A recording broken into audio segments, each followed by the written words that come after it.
From the world of fiction on the edge come these shadows between truth and imagination. Welcome to Edge Tales, a short story series where mystery reigns and the line between fiction and reality fades. Twice a month, a new tale emerges. Will you dare to listen?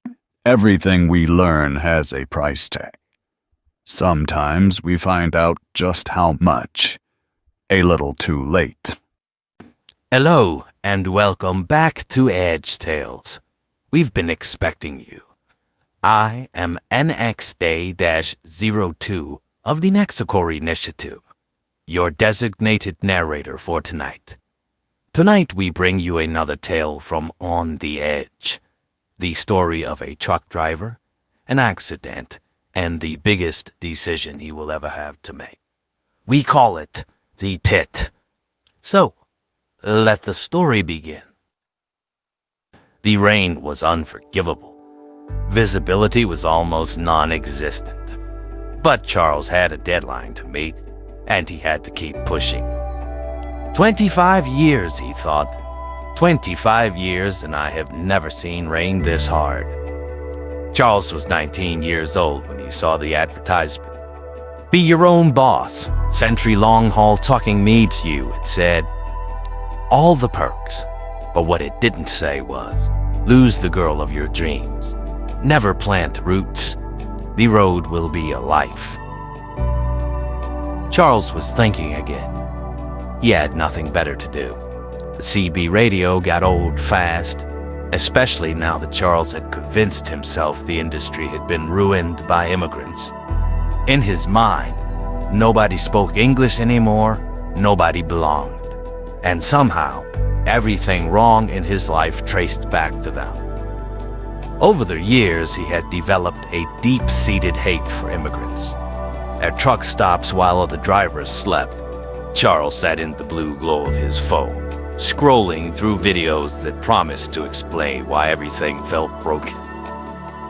All of his spare time was spent on social media, sucking up the misinformation, and he was all in. A nasty comment here, his own version of unverifiable facts there, all helping build his hate. This morning he recalled that fateful day back in the spring. He rolled up into the truck stop off I-80. There was another truck having trouble maneuvering his rig into a parking space and was blocking everyone else. Charles was in one of those moods. He honked his horn and shouted. Nobody could hear him, but that didn't really matter. He was releasing. When the driver's side of the truck came into view, Charles could see the driver's face clearly. I fidgeted, he thought. One of those stupid illegals.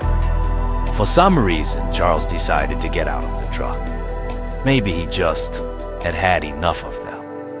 But he approached the driver's side and shouted as he came to a stop. You need some help parting this thing.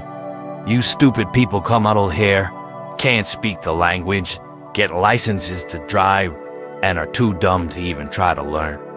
Get out and I'll park this thing so everybody can continue with their lives. The driver was obviously irritated with Charles. He pulled the air brake levers and stepped out of the truck. The two men shouted at what another witness had said. Then one man pulled a pistol and shot the other dead. Charles never forgot that morning. In court, he wasn't found guilty or anything. He had a good lawyer who argued self-defense and won the case. But looking back, Charles knew that man would still be alive had it not been for his hatred. He remembered the look on the faces of the man's family in court. Americans, Pedro Martinez Garcia Mendez. Charles would never forget the name. Born and raised in America. 2 tours in the United States Air Force. Husband, father, provider. Everything Charles had assumed about him had been a lie. He knew with his heart that he got out of the truck, concealed handgun in holster, aiming to get rid of an illegal once and for all. He had been dealing with them for years, he thought, but now he realized he had never really had any problems. Reading all that of misinformation on social media had convinced his brain that he had problems with a culture that had never harmed him. And not to mention the hate-filled childhood he experienced. I lost the race before I'd even started, he thought. But remorse doesn't bring Pedro back to his family. The trailer jerked violently behind him. Charles grabbed the wheel, but the tanker had already begun to swipe. The rain stopped abruptly. For a moment he felt calm, dry, weightless, no pain, no thought. Then he realized he was looking down at a terrible wreck. Fire and thick smoke engulfed a tanker truck. His tanker truck. He was falling of sorts. Then the sky opened up. A bright light shined through the clouds. It grabbed him, pulled him toward it, and he could do nothing to resist it. At the end of the light, there was not a room, but a space, a holding space, a waiting area. It was so bright, so clear, like nothing on earth.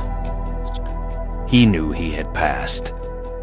During the trip, which only took a few seconds, he had time to relive his entire life. Everything he had ever done came back to him, from childhood to now.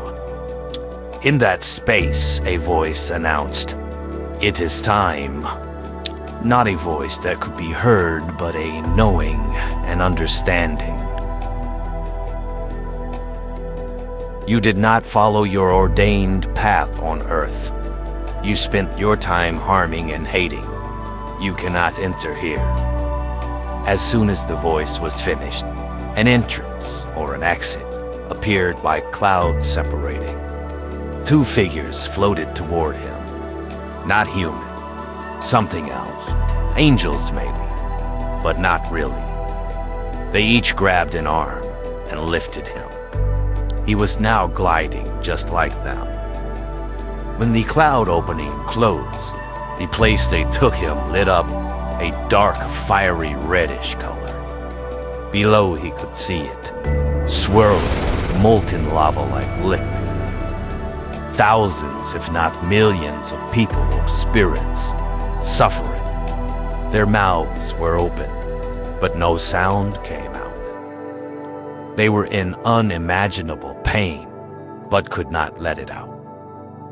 And just as it hit Charles, the two entities released their grip. He plunged into the fire pit. The pain was unimaginable, burning without burning, feeling every millisecond of the worst pain that could be dreamed of. Days, months, years went by. He couldn't die to get away from it. He was already dead. That's when he appeared. At first, Charles could not process what he was seeing. It was as if his mind refused to accept the full image all at once, desperately reaching for shapes and symbols it could understand. He thought he saw reddish burned skin, fiery evil eyes, large thick wings on his back, long fangs for teeth, a serpent's tongue, but none of it felt right. Every time Charles believed he saw the figure clearly, something about it shifted, subtle, impossible, wrong. It was as if the human mind was translating something far beyond comprehension into fragments it could survive living in. Only one thing remained constant: raw, evil, distilled into sinewer form. He spoke without speaking. I am the one, the only authority you will ever know. You have chosen to be here by the deeds you lived by. Now, I offer you the opportunity to stop the pain. You have had only a taste of what is to come.